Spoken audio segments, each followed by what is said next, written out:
जय हनुमान संकट मोचन नाम तिहारों सोमवार से शनिवार शाम 7 बजे सिर्फ दंगल टीवी पर।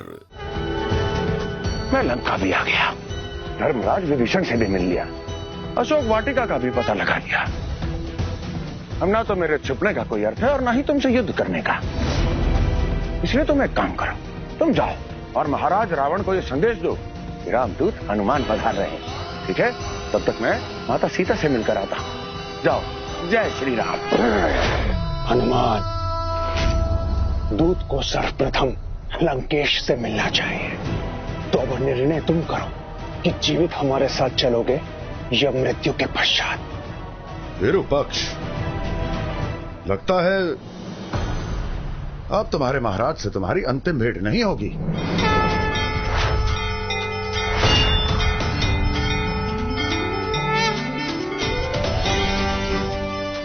विरूपक्ष, माता सीता से मिलने के पश्चात मैं रावण से तो मिलने अवश्य ही जाऊंगा। तुम एक काम करो, तुम जो कुछ कहना चाहते हो मुझे बता दो, मैं तुम्हारा अंतिम संदेश उस रावण को दे दूंगा।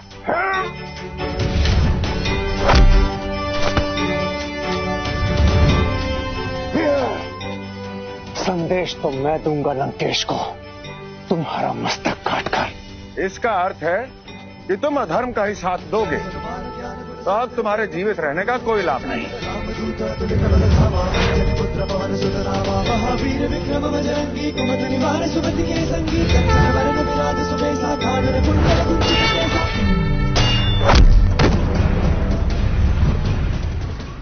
ऐसे तो ये सचमुच मेरा वध कर देगा।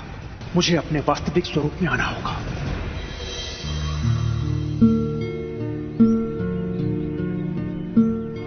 सीते,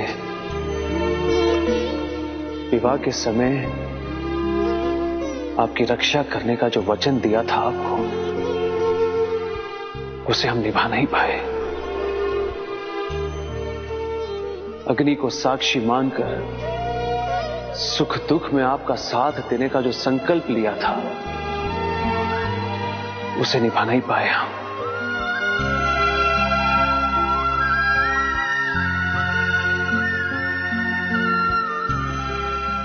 किंतु अब निर्णय लेते हैं, आपके सारे दुखों का अंत करेंगे और उस अधर्मी रावण का वध करके विवाह के वचनों का पालन करेंगे हम।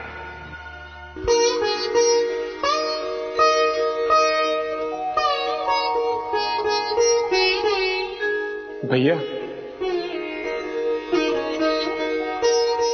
लक्ष्मण,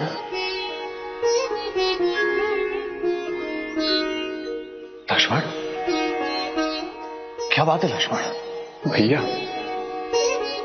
आपका अपराधी रावण नहीं, मैं हूं। मेरे ही कारण भाभी सीता का हरण हुआ है।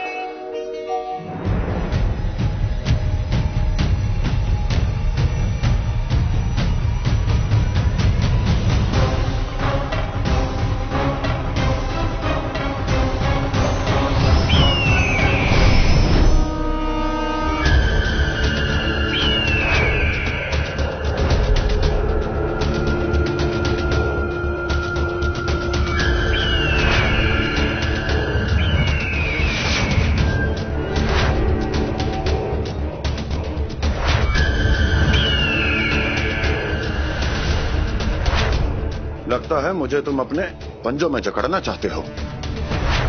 यदि यही तुम्हारी अंतिम इच्छा है तो आओ, मैं तुम्हारी अंतिम इच्छा को पूर्ण कर देता हूं। जय श्री राम।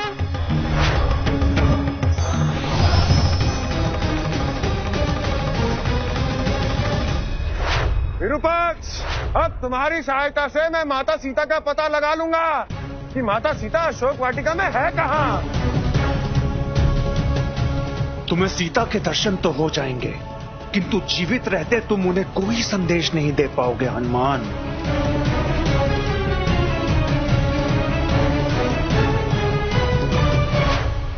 हे रघुनंदन, हे रघुनंदन, हे रघुनंदन, हे रघुनंदन, हे रघुनंदन। अशोक वृक्ष के नीचे शोक में डूबी प्रभु श्री राम का नाम जपती या और कोई नहीं, अभी तो माता सीता ही हैं। हे रघुनंदन, हे रघुनंदन, हे रघुनंदन। विरूपाक्ष, अब मुझे माता सीता के दर्शन हो गए हैं। अब संसार की कोई भी शक्ति मुझे उनसे भेंट करने से रोक नहीं सकती। हे रघुनंदन, हे रघुनंदन। जय श्री राम।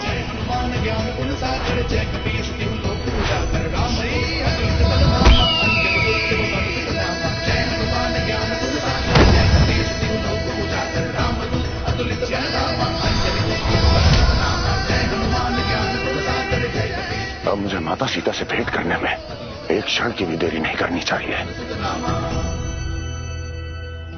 लक्ष्मण, तुमसे कोई भूल नहीं हुई है, कोई अपराध नहीं हुआ है। अपने मन से अपराध के इस भाव को मिटा दो। लक्ष्मण, तुमने केवल धर्म का पालन किया है। किंतु भैया, मैंने आपकी आज्ञा नहीं मानी। मुझे भाभी को छोड़कर आपके पास नहीं आना चाहिए था। लक्ष्मण, सीता के प्रति जो तुम्हारा पुत्र धर्म है, तुमने उसी का पालन किया है। और जो कुछ भी हुआ है, उसी ने हमें अधर्म के समूल नाश की ओर प्रेरित किया है।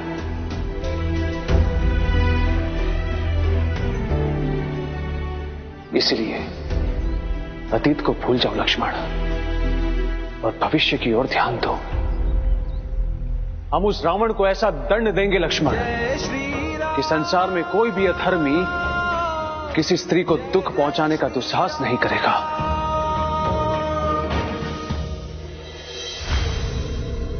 जिस बात का भय था वही हुआ। बंधनी सीता का पता लगाते हुए वो रामदूत लंका तक पहुंच ही गया। भय? कैसा भय मां?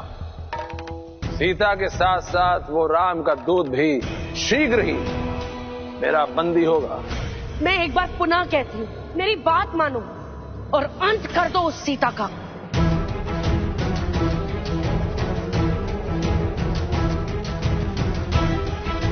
मैं आपकी आज्ञा का पालन अवश्य करूंगा माते, किंतु उससे विवाह करने के पश्चात।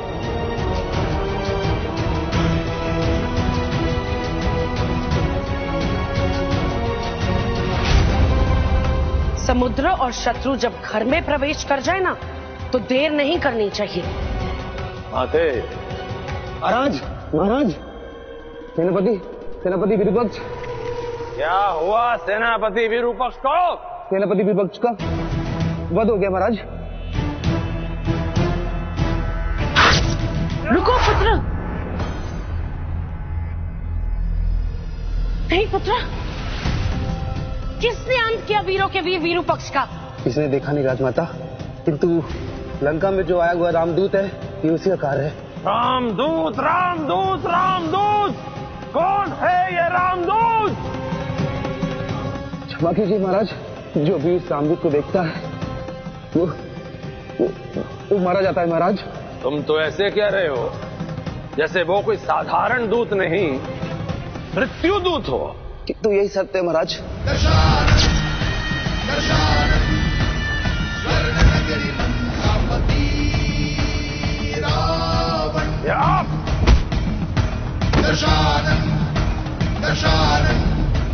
ये क्या किया तुमने पुत्र? मैंने उनके भीतर के भय का अंत किया है।